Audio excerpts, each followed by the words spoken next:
Soy un hombre británico de 26 años y me gradué de la universidad hace unos 2 años. Poco después, encontré un trabajo remoto como anotador. El trabajo parecía bastante sencillo. Hacía videollamadas semanales con el cliente, tomaba notas mientras hablaba sobre diversos temas y luego se las enviaba para que me las pagara. La descripción del puesto indicaba que el cliente era de El Cairo y, al parecer, trabajaba en el sector de las tecnologías de la información. Buscaba a alguien que no necesariamente tuviera conocimientos sobre los temas que trataba, pero que fuera capaz de redactar notas en inglés con soltura. Supuse que trabajaba con varias empresas que necesitaban estas notas y no eran capaces de traducirlas a un texto competente, o simplemente no tenían tiempo. Solicité el trabajo una noche y, en menos de una hora, recibí una llamada de un número desconocido. Normalmente no contesto ese tipo de llamadas, pero había estado solicitando todos los puestos posibles, y en ese momento me encontraba en una situación financiera un poco complicada. No iba a ignorar una posible entrevista. Respondí, y una voz grave y áspera habló. Era el cliente de El Cairo. Para mantener el anonimato, lo llamaré Amon. Me invitó a una entrevista en Teans al día siguiente. La entrevista salió bien, mejor que bien, de hecho.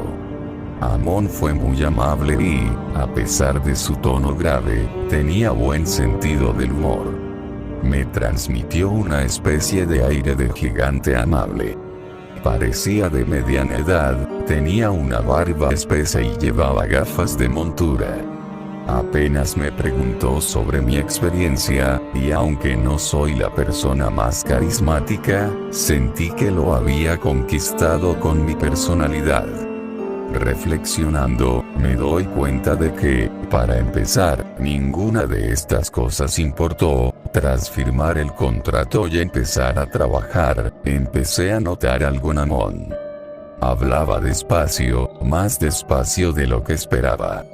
Esto facilitaba el trabajo, pero también alargaba las sesiones mucho más de lo necesario. No me importó demasiado. Me pagaban por hora, así que cuanto más tiempo, mejor, aunque a veces me aburría un poco. Amon solía interrumpir las sesiones para tomarse un descanso de 10 a 15 minutos. Su cámara siempre estaba apagada y su sonido silenciado durante ese tiempo, lo cual no me importaba. Lo aprovechaba para picar algo. Cuando volvía a aparecer en cámara, siempre parecía diferente. Más relajado. Nunca podría describirlo con exactitud, pero hablaba aún más lento. Supuse que tal vez estaba tomando medicamentos, o incluso drogas. Sinceramente, no era asunto mío. Había trabajado para él unos 3 meses para Navidad. Todos los años, viajaba a casa para ver a mis padres y abuelos. Para entonces, era una tradición. Aproximadamente un día antes de volver a casa, recibí el mensaje más inesperado que se pueda imaginar. Era una captura de pantalla que Amon me envió por correo electrónico. Tuve que parpadear varias veces para asegurarme de que veía lo que creía ver. Era un billete de avión. Un vuelo de ida y vuelta del aeropuerto de Londres Gatwick al aeropuerto internacional de El Cairo. Al principio, estaba confundida. ¿Cuál era el contexto? Esperaba que volara a verlo en Navidad. Amon nunca había mencionado a su familia, pero aunque la tuviera, ¿por qué demonios querría que estuviera allí? Me extrañó, pero pensé que debía ser un error. No había mensaje, ni título, ni explicación.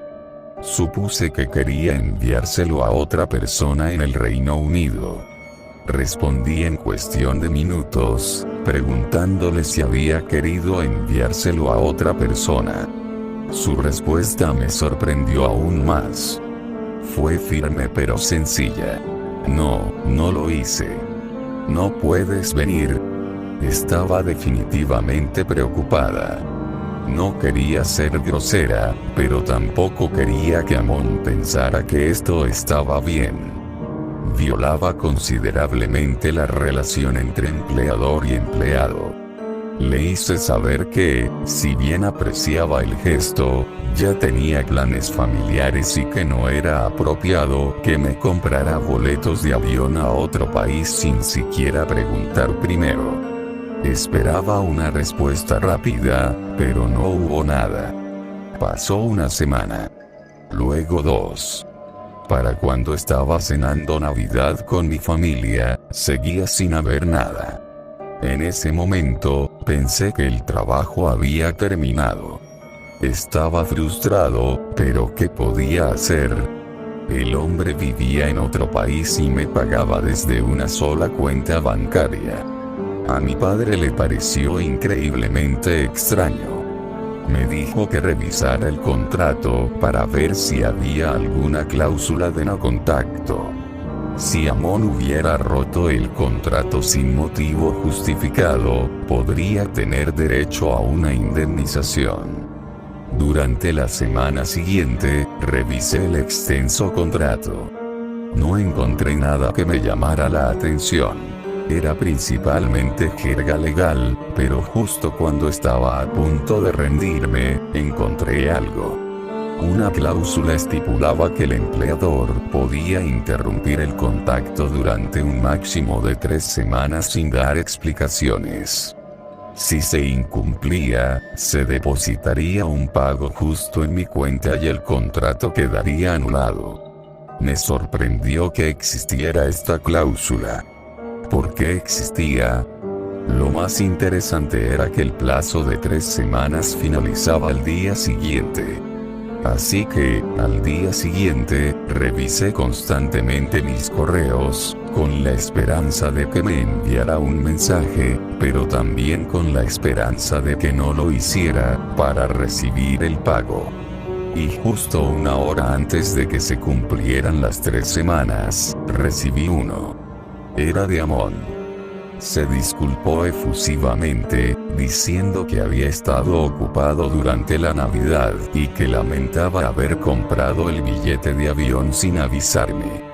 Aseguró que era un regalo de Navidad adelantado, pero se dio cuenta de que era de mal gusto. Terminó preguntándome si seguía interesado en trabajar para él. Por supuesto que sí. Necesitaba el dinero y no quería renunciar al trabajo más fácil que había tenido. Amon podía ser un poco raro, pero nunca lo conocería en persona. Era inofensivo, detrás de una pantalla de ordenador. Cuando contactamos por teléfono unos días después, ya estaba de vuelta en mi piso. Lo primero que noté fue que Amon estaba sentado en una habitación nueva. Antes, siempre había estado en la misma. Como si pudiera leer mi confusión, inmediatamente dijo que estaba en plena mudanza y que se alojaría en varios Airbnb para ahorrar dinero. No le di importancia y nuestras llamadas continuaron con normalidad. Nuestras llamadas se hicieron menos frecuentes durante las siguientes semanas. 1 o 2 por semana en lugar de 3 o 4. Cada vez, Amon estaba en una habitación diferente. De nuevo, no le di mucha importancia, hasta que algo me heló la sangre. Amon estaba terminando una discusión sobre ciberseguridad. Estaba a la mitad de anotar los puntos, cuando anunció que era hora de un descanso. Miré la pantalla. A diferencia de la mayoría de las veces, cuando Amon apagaba su cámara antes de irse, se levantó primero, revelando la pared que su cuerpo había estado bloqueando. Al principio, no registré lo que vi, luego, Justo antes de que la pantalla se apagara, me di cuenta de lo que era. Un zócalo tipo G. Por si no lo sabías, el enchufe tipo G es exclusivo del Reino Unido. Es decir, Amon no estaba en el Cairo. Amon estaba en el Reino Unido. Durante el descanso, volví a verificar en línea. Cairo usa enchufes tipo C y F, no tipo G. Pasé los siguientes 15 minutos mirando la pantalla negra, preguntándome si realmente la había visto. Cuando la cámara de Amon volvió a encenderse, volví a verla. Definitivamente era un enchufe británico. Y para cimentar mis sospechas, lo que pasó después me dejó sin aliento. Mi piso está junto a una calle muy transitada, sobre todo en hora punta. Eran sobre las 6:10 cuando un coche tocó la bocina. El sonido resonó inmediatamente en el audio de Amon, y todo mi cuerpo se puso rígido. Seguramente fue una coincidencia. Segundos después, otro bocinazo. De nuevo, resonó en su feed. Fue entonces cuando me di cuenta. Amon se alojaba cerca de mi piso. Durante el resto de la llamada, mantuve una cara de póker. Por suerte, solo duró 30 minutos más. En ese tiempo, varios coches más tocaron la bocina, y cada vez, los oí 2 veces. En cuanto terminó la llamada, corrí a la ventana que daba a la calle. Recorrí con la mirada cada ventana de los edificios, con el corazón latiéndome con fuerza. No veía a nadie. Pero entonces comprendí la respuesta obvia.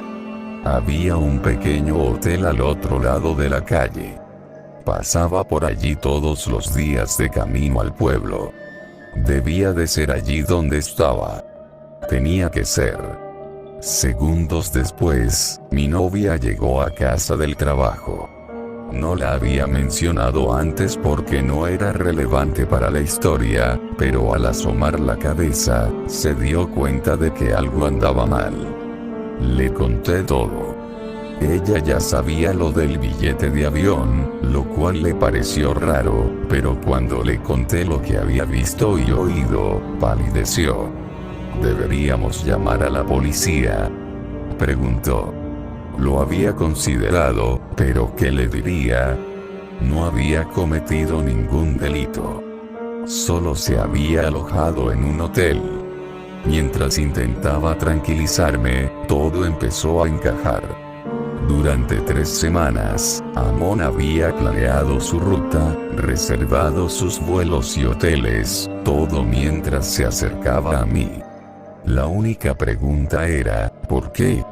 Mi novia dijo que probablemente le estaba dando demasiadas vueltas.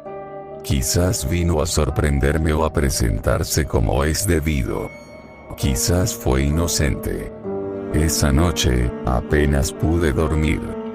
Finalmente, el agotamiento me venció. Pero lo que parecieron segundos después de quedarme dormido, un leve ruido provenía del pasillo. Tan fuerte que me despertó. Empujé suavemente a mi novia para despertarla y me llevé un dedo a los labios. Ella también se quedó congelada cuando lo oyó. Era el sonido de la cerradura de la puerta principal. Alguien estaba intentando cogerlo. Salté de la cama y corrí hacia la puerta. Ya sabía quién era.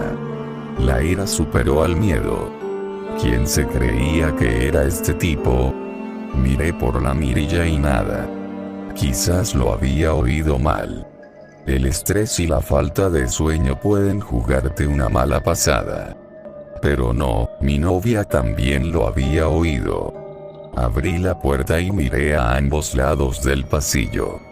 Si había alguien, hacía rato que se había ido. La cerradura también parecía intacta. Normalmente no pongo los cerrojos, pero esa noche no iba a correr riesgos. Al día siguiente, debía llamar a Amon. Mi novia me desaconsejó al principio y me dijo que llamara a la policía, pero le dije que no había pruebas de que hubiera entrado. Si queríamos demostrar que era él, tendríamos que demostrarlo ante la cámara. Intenté mantenerme lo más concentrado e indiferente posible durante nuestra llamada. Amon parecía normal, no como alguien que hubiera intentado escapar la noche anterior. Sentía una furia ardiente hacia él, pero usé todas mis fuerzas para contenerme y no estallar. Esa noche, mi novia y yo estábamos listos. Había colocado una cámara al otro lado de la mirilla, desde el interior del piso, y estaba sentado a varios metros de la puerta, en la oscuridad total. Mi novia estaba en la cama, aunque me dijo de primera mano que no dormiría esa noche. Yo tampoco. Tenía un par de bebidas energéticas en mi sistema y sostenía un grueso bate de béisbol en mis manos. Si Amon se atreviera a entrar en mi piso otra vez, me aseguraría de que no tuviera otra oportunidad. Claro que estaba medio aterrorizado, pero como dije antes, la rabia y la ira dominaban la otra mitad de mis emociones. Para mi sorpresa, solo tuve que esperar una hora después de la medianoche para empezar a oír el sonido de la cerradura al ser forzada. Esperé unos minutos, asegurándome de que la cámara grabara la mayor cantidad de imágenes posible, luego, me acerqué sigilosamente a la puerta. Esta vez dejé los cerrojos quitados. Quería poder abrir la puerta y pillarlo en el acto. Quienquiera que fuera, le daría un golpe en la cabeza rápidamente. Esa era la idea, al menos. Al acercarme sigilosamente a la puerta, mi corazón empezó a latir con fuerza.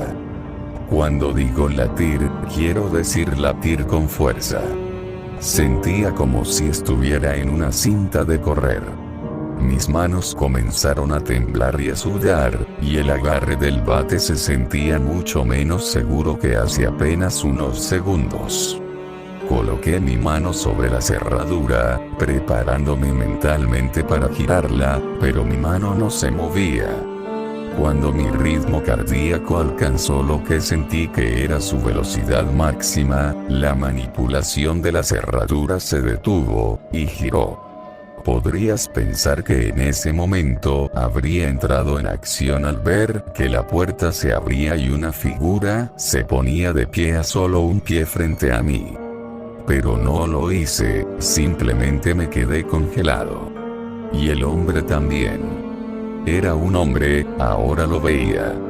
Y definitivamente era Amon. Parecía sorprendido de verme allí, pero no dejó escapar ni un grito ahogado. Parecía estar en el mismo estado de shock que nosotros dos. Pero de los dos, debo admitirlo, lamentablemente, él fue el primero en reaccionar. Se llevó una mano a la cara, cubriendo lo poco que podía y buscó con la mirada desesperadamente alrededor de la habitación. Retrocedí varios pasos, intentando controlar la respiración. Estaba furioso conmigo mismo por no haber actuado, pero ahora todo era demasiado real. Sabía que si daba un paso más allá de mí hacia mi habitación, donde dormía mi novia, saldría del trance. Casi le rogué internamente que lo hiciera, para que mi cuerpo saliera del estado comatoso de miedo en el que me encontraba. Amon dio 2 pasos individuales dentro de la habitación y luego se detuvo. Después de unos segundos de temeroso silencio, miró alrededor de la puerta y sonrió. Tomó la cámara de la mirilla y la agitó frente a mí, sin dejar de sonreír. Nunca olvidaré esa mirada. En ese momento, se dio cuenta de que, pasara lo que pasara, saldría impune de las pruebas.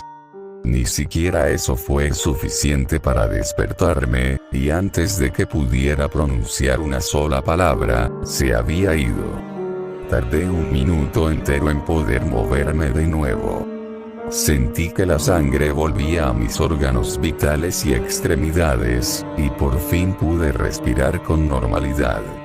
Ni siquiera lo perseguí.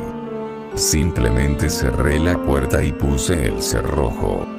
Quiero terminar esta historia contándoles que me avergüenzo cada día de no haber actuado cuando me encontré cara a cara con este hombre. Cada noche revivo la situación una y otra vez. La confianza inicial, luego el miedo que le siguió, y finalmente la inmovilización de mi propio cuerpo. Me enferma pensar que actué como una cobarde tan patética. Nada puede prepararte para momentos como esos. Lo peor es que si volviera a ocurrir, me temo que podría suceder el mismo resultado. Para aclarar qué pasó y, sobre todo, por qué pasó, bueno, después de lo ocurrido esa noche, mi novia y yo llamamos a la policía y les explicamos todo. La policía visitó el hotel de enfrente y no encontró a nadie. Se había confirmado que Amon ya se había alojado en el hotel, había reservado unas noches antes y se había marchado esa misma noche, minutos después de entrar en nuestro apartamento. No había usado Amon como nombre, sino un nombre que sonaba muy inglés, e incluso había proporcionado documentos de identidad falsos que estaban tan bien falsificados que ni siquiera aparecieron en el sistema del hotel. Quienquiera que fuese este tipo, era un profesional.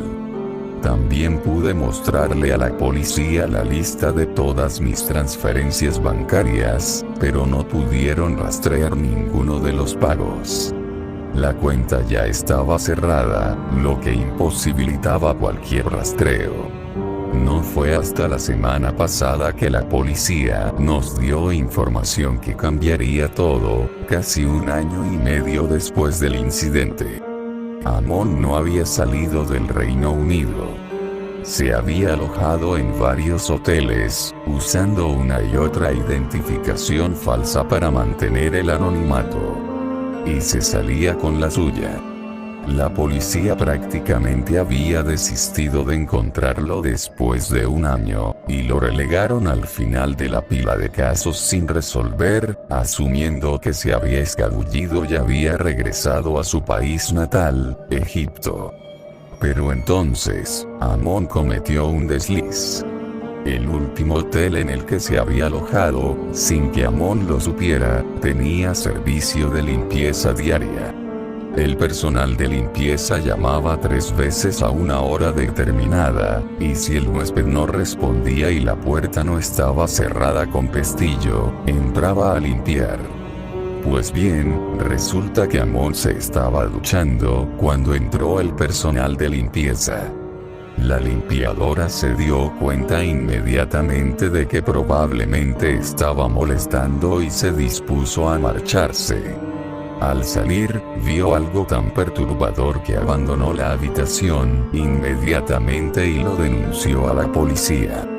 La limpiadora había visto los planos de lo que solo podría describirse como una mazmorra sexual sobre la cama. Había bocetos de una habitación, incluyendo varios equipos y una figura dibujada en varias poses, atada y sujeta. Pero no fue eso lo que la hizo llamar a la policía. Fue lo que había al lado, fotos de un hombre tomadas desde su ventana. En algunas, el hombre aparecía sin camisa. En otras, caminaba solo con calzoncillos.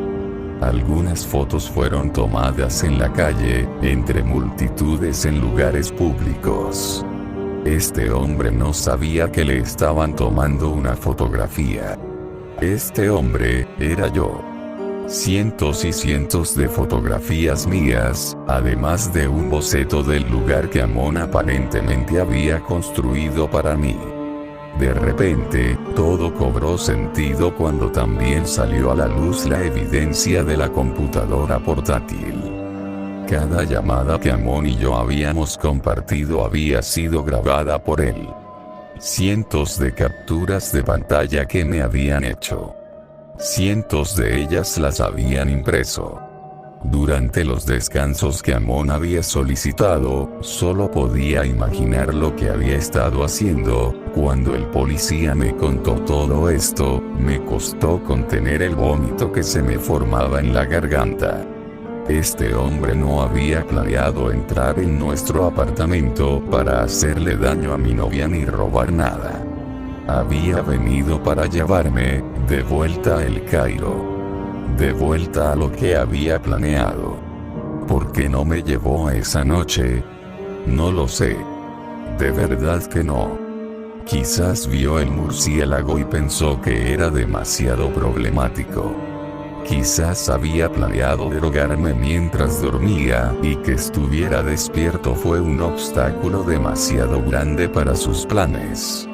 No sé por qué no hizo nada esa noche, pero sé que agradezco que no lo haya intentado. Porque no creo que todavía estaría aquí si lo hubiera hecho.